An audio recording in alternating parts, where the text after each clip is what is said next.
నమస్కారం అండి. ఐరి నియోజకవర్గంలో జరుగుతున్న అసెంబ్లీ ఎన్నికల్లో భాగంగానే ఇప్పుడు మనం ప్రజాభిప్రాయం కోసం మనం ఏం చేస్తాము, అన్ని పార్టీలు హోరాహోరీగా కొడతాము. ప్రస్తుతం చూసినట్టయితే అభివృద్ధి మాత్రం శూన్యం, అభివృద్ధి మాత్రం ఎక్కడా జరగలేదు అనేది స్పష్టంగా కనిపిస్తూనే ఉంది. మరి రాజకీయ నాయకులకు ఓట్లు వేసిన తర్వాత, రాజకీయ నాయకులు గెలిచిన తర్వాత గ్రామాల అభివృద్ధి కోసం పట్టించుకోకుండా పోయిన వారు చాలామంది ఉన్నారని వీళ్ళు ఇక్కడ బాధపడుతున్నారు. ఏ ప్రభుత్వం వచ్చినా కానీ మా తలరాతలు మార్చలేదు అంటూ సరే ఏదో ఒక పార్టీకి వాళ్ళు ఖచ్చితంగా కార్యకర్తలుగా పనిచేస్తూనే ఉంటారు. అలాంటి కార్యకర్తలలో ఇప్పుడు ఎలా ఉంది, సమస్యలు ఎలా ఉన్నాయి అని అడుగుదాం. అనే నమస్తే, ఇది మీది ఎవరు? ఓకే, ఎలా ఉంది ఇక్కడ పరిస్థితి, ఎలా ఉంది, ఎవరు గెలిస్తే బాగుంటుందని మీరు అనుకుంటున్నారు? మేము అనుకుంటున్నాం మన రాష్ట్రవాది కాంగ్రెస్ పార్టీ భాగ్యశ్రీ తాయి గారు గెలిచి ఇక్కడ మేము ఒక మన విధానసభల కొత్త చరిత్ర ఒక ఆడమ్మ నిలబడ్డది కాబట్టి ఫస్ట్ సారి ప్రతి ఒక్క ఊరికి పోయినా కానీ ఏ ఊళ్ళో అయినా మాట్లాడితే ఎవరైనా కానీ అందరూ ఈసారి ఒకసారి మేము భాగ్యశ్రీ తాయికి ఓటేస్తామని అందరూ అంటాను. ఒక ఆడమ్మ కాబట్టి ఫస్ట్ సారి మేము ఒక రికార్డ్ చేంజ్ చేస్తామని ఐరి విధానసభలు అంటారు కాబట్టి ఆమెకు ఓటేస్తామన్నాం. సరే, అలాగే నీత తాలండి కూడా ఒక మహిళే కదా, ఆమె గురించి మీ అభిప్రాయం? వాళ్ళ నాన్నగారు కూడా గతంలో ఎమ్మెల్యే చేశారు కదా, వారి గురించి మీ అభిప్రాయం? బరోబరే, కానీ ఆమె మాజీ ఎమ్మెల్యే ఆమెకు ఉండే కాబట్టి ఒకసారి ఆమె ఇంతకు ముందు మన జాగృతి బరోబర్ చేయలే కాబట్టి భాగ్యశ్రీ తాయి ప్రతి ఊళ్ళోకి పోయినప్పుడు కూడా నేను ఒకసారి నాకు ఓటేయాలని నేను జాగృతి చేస్తాను అంటాను కాబట్టి ఆమెకే మేము ఓటేస్తామని మేము అనుకుంటాం. Okay okay, thank you. అలాగే ఇప్పుడు మరి గ్రామాల అభివృద్ధి చెందలేదు కదా, మరి ఎలక్షన్స్ వస్తూనే ఉంటాయి పోతూనే ఉంటాయి, ఎక్కడ వేసిన బొమ్మలు ఎక్కడనే అన్నట్టు అభివృద్ధి మాత్రం జరగలేదు, గ్రామాలు మాత్రం అభివృద్ధి చెందలేదు. దీని గురించి మీరు ఏమంటారు? ఈ ఒక్కసారి మేము 100% మాత్రం భాగ్యశ్రీ తాయిని గెలిపించి ఈ ఒక్కసారి మేము ఆమె ఏదైనా ఒకటి చూస్తామన్న. ఓకే, ఇక్కడ మరొక బ్రదర్ ఉన్నారు, ఒక హీరో ఇద్దరా, మీ పేరు? ఆప్కా నామ్? ఓకే, ఎవరికి ఓట్లు వేద్దాం అనుకుంటున్నారు? किसको वोट डालते? क्यों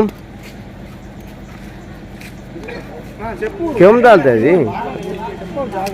कारण क्या है? సరే, అబ్బాయి కొంచెం సిగ్గుపడుతున్నాడు. అన్న నమస్తే, చెప్పండి అన్న, మీ గ్రామం ఎలా ఉంది ఇప్పుడు? మంచిగా ఉందా? అర్థం ఉన్నట్టు ఉందా? మన గ్రామంలో ఇది వరకు ఇక్కడ బాబా ఇచ్చిన పనులు ఉన్నాయి, అయితే ఇక్కడ బాబాదే అభివృద్ధి ఉన్నది. ఎందుకంటే ఇక్కడ ఒక ఓటులు ఇచ్చింది, ఒక 2 సీసీ రోడ్లు గట్టిగా బాబా పనులు ఇక్కడ ఎక్కువ శాతం ఉన్నాయి. గడపపేట ఇక్కడ ఎవరు అభివృద్ధి చేయలే.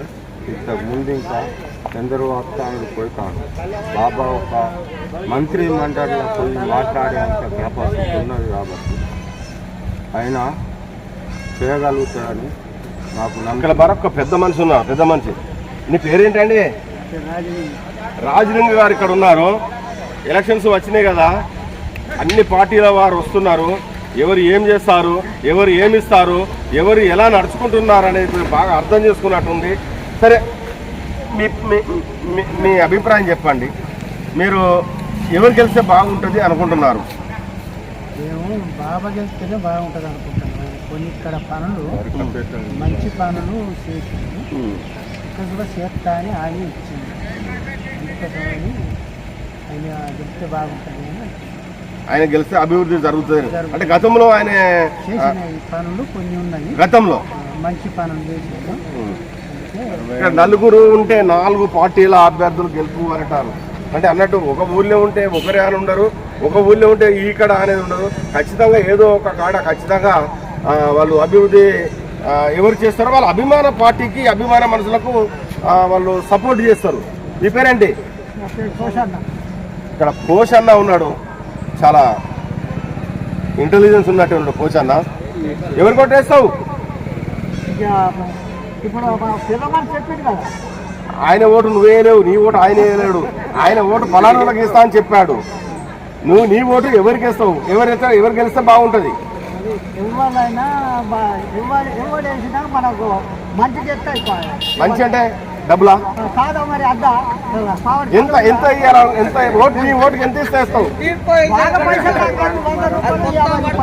పైసలు కాదు, 100 రూపాయలు 50 రూపాయలు ఇస్తేనే చాలు అని అంటున్నాడు. 100 రూపాయలు 50 రూపాయలు, మరి 50-100 రూపాయలతో 5 సంవత్సరాలు నువ్వు బ్రతకగలుగుతావా? బ్రతకగలగానే చెప్తానయ్యా, అంటే ఇప్పుడు నలుగురు వస్తారు నీ దగ్గరికి, మొత్తం 11 మంది ఉన్నారు. 11 మంది వేసి మనిషికి ఒక 100 ఇస్తే నువ్వు ఇస్తే ఎవరికి ఓటు ఎత్తావు? నేను నాకుంటా నలుగురిని ఇస్తా.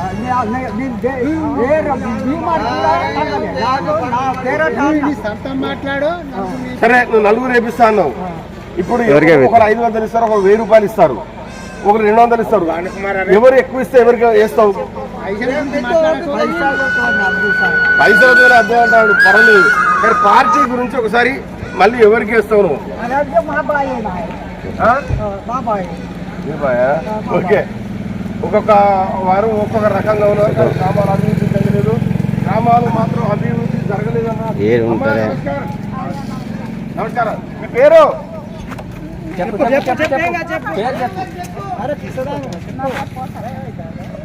బోసక్క గారు ఇక్కడ ఉన్నారు. బోసక్క గారు ఒక్కసారి ఎవరు గెలిస్తే బాగుంటుంది అడుగుదాం. ఎవరు గెలిస్తే బాగుంటుంది? చెప్పు నీకు ఇలా ఫోటోలలో ఏ గుర్తుకు వేద్దాం అనుకుంటాను.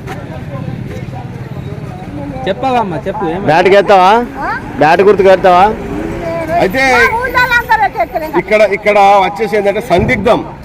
ఎవరికి ఫలాని వారికి మేము ఓటు వేస్తాము అని అంటే ఎక్కడ మాపై ఎదుటి అభ్యర్థులు కానీ నాయకులు కానీ కార్యకర్తలు కానీ ఏమనుకుంటున్నారు వాళ్ళు స్పష్టంగా వాళ్ళు చెప్పడం లేదు. ఎందుకంటే అలా చెప్పడం వల్ల ఏంటంటే బాగుండదు అనే ఉద్దేశంతో అలా జరుగుతూ ఉంది. కానీ ఏది ఏమైనా కానీ ఉన్న ప్రతి ఒక్క గ్రామం నుంచి కూడా అనేక మంది ఆ అభ్యర్థులకు అభిమానులు ఉన్నారు. వీళ్ళ అభిప్రాయం తెలియాలంటే ఎలక్షన్స్ అయిపోయిన తర్వాత, ఎలక్షన్స్ ఓటింగ్ అయిపోయిన తర్వాత, ఓటు బాక్సులు తిప్పిన తర్వాత, రిజల్ట్ వచ్చిన తర్వాత ఎవరి మీద అభిమానం ఉండదో పూర్తిగా తెలిసే అవకాశాలు ఉంటాయి. కాబట్టి ఇప్పుడు ఏం చెప్పడానికి ఈ అమ్మ భయపడుతుంది. ఎవరు ఏమనుకుంటారో భయపడుతుంది. నమస్తే, ఓటు సమయ కాబట్టి